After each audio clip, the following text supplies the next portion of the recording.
నకిలీ మద్యం కేసులో నిందితులైన జోగి సోదరులను నేడు విజయవాడ జైలుకు తరలించనున్నారు. ఇటీవల వారిని విచారణ నిమిత్తం ఎక్సైజ్ అధికారులు కస్టడీలోకి తీసుకున్నారు. ఆదివారంతో వారి కస్టడీ ముగిసింది. దీంతో తిరిగి విజయవాడ కోర్టుకు వారిని తరలిస్తామని అధికారులు పేర్కొన్నారు. తంబళ్లపల్లి కోర్టును వారిని ఆదివారం రాత్రి వారిని హాజరుపరచనున్నట్లు పేర్కొన్నారు. కోర్టులో హాజరుపరిచి మదనపల్లి సబ్ జైలుకు తాత్కాలికంగా తరలించామన్నారు. చట్టపరమైన ప్రక్రియ అనంతరం తిరిగి వారిని విజయవాడ జైల్లో అప్పగిస్తామన్నారు. 3 రోజుల పాటు A32 జోగి రమేష్, A33 జోగి రాములను విచారించిన కీలక విషయాలు రాబట్టామని తెలిపారు.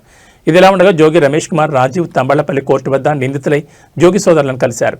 ఆయనతో పాటు స్థానిక వైసీపీ ఎమ్మెల్యే పెద్దిరెడ్డి ద్వారకానాథ్ రెడ్డి ఉన్నారు. జోగి రమేష్తో వారు వ్యక్తిగతంగా మాట్లాడినట్టు సమాచారం. నిందితుల తరలింపు నేపథ్యంలో భద్రతను కట్టుదిట్టం చేసినట్లు పోలీసులు తెలిపారు.